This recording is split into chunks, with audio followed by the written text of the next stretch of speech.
बहुत ज़्यादा परेशान हूँ ऐसे कमेंट्स को लेकर के, क्योंकि सबसे पहली बात तो मैं ब्लॉगिंग वगैरह कर नहीं पाता हूँ, ये चीज़ रियल है, और मैं अपनी बात को एक्सप्लेन भी नहीं कर पाता हूँ जल्दी से। लेकिन मुझे मजबूरी पड़ गई, क्योंकि बहुत सारे कमेंट्स ऐसे बार-बार, ना जाने मैंने कितनी बार इस चीज़ को रिपीट किया है कि यार इस ऐसे कमेंट्स करके ना, ऐसे मतलब कमेंट्स ना किया करिए, जिससे चीज़ों को प्रभावित करे। आप लोग को पता नहीं ऐसा क्यों लगता है कि हम और हमारी दुल्हन जो है, हमारी वाइफ़ है, दोनों अलग-अलग हैं। शादी करना और इसमें इंसल्ट वाली बात आप बोलते हो कि आपकी इंसल्ट हो रही है आपके, अरे तो इंसल्ट इसमें क्या होती है भाई? पति पत्नी का एक ऐसा रिश्ता होता है जिसमें इंसल्ट नाम की कोई चीज़ ही नहीं होती है। और रही इंसल्ट वाली, तो कि क्या इंसल्ट हो रही है भाई? जो चीज़ें मेरी पत्नी के साथ हो रही हैं, जो चीज़ है, वो सारी चीज़ें हमारी जानकारी में हो रही है, हम दोनों की सहमति से हो रही है। रही बात शादी करने के लिए, तो शादी तो इसीलिए किए हैं ना कि हर चीज़ हमारे साथ रहे, हर चीज़ जानकारी, और हमने हर चीज़ जान समझ करके सब कुछ किया है। तो रिश्ते होते हैं ना, ये कभी टिकते नहीं हैं अगर इसमें अगर अंडरस्टैंडिंग नहीं हुई। ये लगेगा कि आपकी इंसल्ट हो रही है, उनकी इंसल्ट हो रही है, ऐसे हो रहा, वैसा हो रहा, तो कभी भी ये जान लीजिए वो रिश्ते नहीं टिकेंगे। और आप लोग बहुत बार प्रयास किए हैं कि हमारे दोनों लोगों के रिश्तों में मतभेद लाने के, लेकिन ऐसा कुछ नहीं। और इसके लिए मैंने ना जाने कितनी बार आपको वीडियो में बताया है कि ऐसा कुछ भी नहीं है हमारे और सृष्टि के बीच में। हम दोनों लोग के परिवार बहुत अच्छा चल रहा है, बहुत अच्छा अंडरस्टैंडिंग चल रहा है, कोई इंसल्ट वाली बात नहीं है। बेइज्जती, पति पत्नी में बेइज्जती वाली कौन सी बात है यार? ये तो एक ऐसा अनमोल रिश्ता है जिसमें लड़ाई झगड़े भी होते हैं। अब पता चल लड़ाई झगड़े मुंह मुंह फुला फुला के बैठ गए, इधर बैठ गए, उधर चले गए, तो ये गलत तरीका है। तो इस तरीके के प्लीज कमेंट मत किया करें। और जैसा भी चल रहा है, हम लोग बहुत खुश हैं आपस में। और आप लोग मतलब पॉजिटिविटी वाले कुछ कमेंट्स किए जिससे हम लोग मोटिवेट हो पाए। ऐसे कमेंट्स करके क्या मतलब है? आप चुप रहते हैं, हमेशा वही फ्रंट पे आती हैं। अरे यार, उनकी बोलने की स्किल अच्छी है, वो चीज़ें अच्छे से फेस कर लेती हैं, इसलिए कर लें। हमने हर बार बोला है ब्लॉग्स में, जब भी ब्लॉग वगैरह करते हैं, तो हमने एक बार कहा कि हम अपनी चीज़ों को एक्सप्लेन नहीं कर पाते। बहुत सारी चीज़ें मेरे दिमाग में भी चलती रहती हैं, बहुत सारी मेरी भी मन में बात आती है, लेकिन हम उस चीज़ को एक्सप्लेन नहीं कर पाते हैं आप लोगों से। और उनका क्या है कि वो चीज़ अच्छे तरीके से सामने वाले को प्रदर्शित कर देती हैं, इसलिए वो दिखती हैं हमेशा फ्रेम पे और दबाती हैं। ऐसा कुछ नहीं है। कारण बस यही एक कारण आ जाता है हम लोग हमारे बीच में, जैसे हम हैं ना, तो हम बिहाइंड कैमरा बोल लेते हैं, लेकिन जैसे चीज़ों को एक्सप्लेन करना रहता है, किसी की बात को रखना रहता है, तो वो चीज़ें मेरे मन में चलती, लेकिन हम उसको शब्दों के द्वारा बयां नहीं कर पाते हैं। और वही चीज़ उनके अंदर है कि वो अपनी बातों को रख लेती हैं, सामने वाले को समझा पाती हैं। तो इस चीज़ को माइंड ना करा करिए, और इस तरीके से निगेटिविटी वाले टाइप के क्वेश्चन ना बोलिए, जिससे हम लोग के परिवार में, फैमिली में किसी तरीके का कोई मतभेद हो। वैसे होगा नहीं, क्योंकि हम लोगों की जो बॉन्डिंग है, हमारे परिवार की बॉन्डिंग है, बहुत ही सॉलिड है, बहुत ही स्ट्रांग है, इसको कोई तोड़ नहीं सकता है। फिर भी मैं एक बार रिक्वेस्ट करता हूँ, क्योंकि मैं वैसे भी बोलता नहीं हूँ, लेकिन एक बार आप लोगों से रिक्वेस्ट करता हूँ कि प्लीज़ ऐसे कमेंट मत किया करिए। तो फ्रेंड्स, मैंने जो भी आपसे बात कही है, एक बार उस पे गौर करिएगा, उस पे एक बार ध्यान दीजिएगा कि क्या मैं गलत कह रहा हूँ, मैं क्या सही कह रहा हूँ। रिश्ते होते हैं ना, उसमें तोड़ने में क्या खुशी मिलती है मुझे नहीं समझ में आता। मतभेद कराने में कुछ अलग ही मज़ा आता है, अलग ही ट्विस्ट है। तो वो ऐसे भी हमको लगता है कि वो लोग खुद ही अपने परिवार में, अपने जीवन में खुश नहीं होते हैं ऐसे लोग, इसलिए लोग ऐसा करते हैं। लेकिन चलिए कोई बात नहीं, जैसा आप लोग का सोच है। बहुत सारे मुझे प्यार करने वाले हैं, लेकिन ये चीज़ आप ध्यान में रख लो, जो भी ये नेगेटिव कमेंट्स करते हैं उनके लिए मैं बोलना चाहता हूँ। सोशल मीडिया पे इतनी बड़ी फैमिली है जो मुझे पॉजिटिव कमेंट्स करती है, बहुत ही ज़्यादा प्यार करती है। तो आप लोग को जवाब वो लोग खुद ही दे देते हैं, लेकिन फिर भी मुझे कहना पड़ जाता है। और मैं कभी भी ब्लॉगिंग नहीं करता हूँ, मैं सच बात तो यही है कि मैं ब्लॉगिंग नहीं कर पाता हूँ।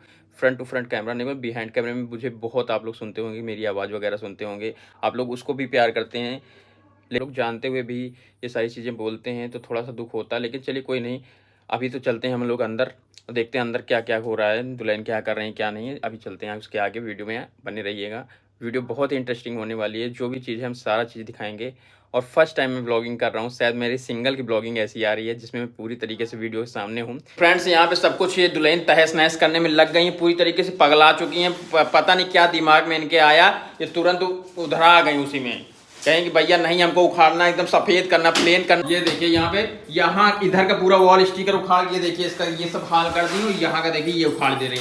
अब क्या दिमाग में इनके चल रहा मुझे नहीं समझ में आ रहा। हम इनसे काहे लिए कर रहे हो ये चीज, हमें समझ में नहीं है। तुम बताओगे? मुझे अपना वीआईपी घर बनाना है। तो वीआईपी घर भैया यही इसी तरह की चीजें, छोटी छोटी चीजों को लगाकर बनाया जाता है, इसने उखाड़ के। मैं उखाड़ ही दूंगी, मेरा दिमाग खराब हो गया। तो मेरा दिमाग खराब होता, मैं किसी की नहीं सुनती। अरे वो तो ठीक है, ना सुनो वो ठीक, अच्छी बात है, नहीं सुनती हो तुम अपने, तुम्हारा दिमाग खराब हो जाए। जो पागल टाइप हो उनको ऐसे भी नहीं सुननी चाहिए। अब इसको निकालो, मुझसे निकलेगा, मेरा नेल्स खराब। ऐसे रखा रहने तो फिर, अब ऐसे लग रहा 3D टाइप का लुक आ रहा। चलो देख रहे हो फ्रेंड्स, एकदम पगलाई हुई है ये इतने समय। क्या मिलना कुछ नहीं, इसका मतलब आगे का कोई प्लान नहीं कि इसमें करना क्या है, कराना क्या है, इसका वो नहीं है। लेकिन टोटल मुझे ये दीवार अब नहीं चाहिए।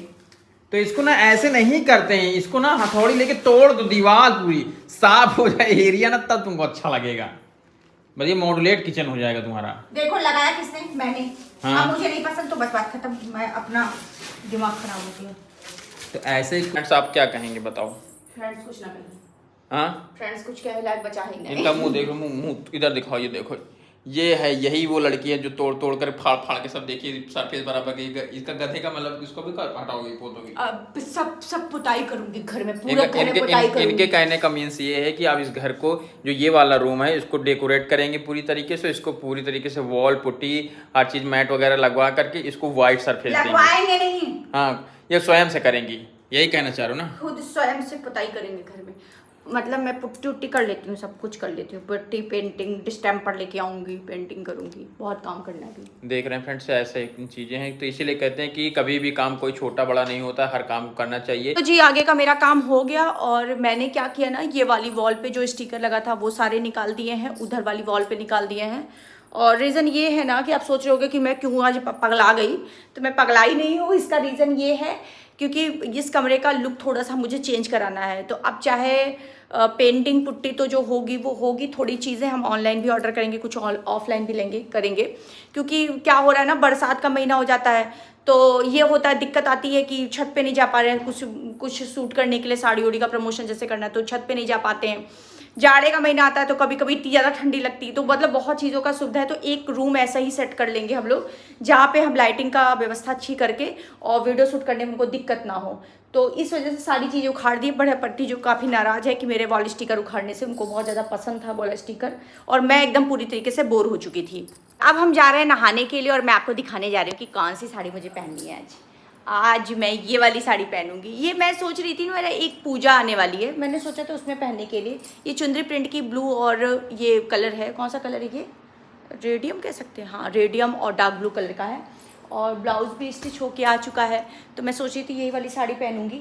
देखो अब आज या तो पहन लेंगे, या तो 2-3 दिन में मेरा पूजा आने वाली है।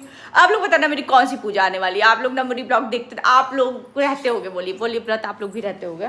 वैसे वो मैं आपको फिर से हिंट दे रही हूँ, वो संतान की प्राप्ति के लिए होता है। मतलब बहुत लोगों क्या कहते हैं कि बेटे के लिए होता है, और बहुत लोग कहते हैं संतान के लिए होता है। मैं संतान के लिए इसलिए बोल रही हूँ क्योंकि मैं जैसे कि आपको बताऊँ, मैं मम्मी पापा की जब पैदा हुई थी ना बहुत सालों बाद, तो मेरी मम्मी ने मेरे लिए वो व्रत उठाया था।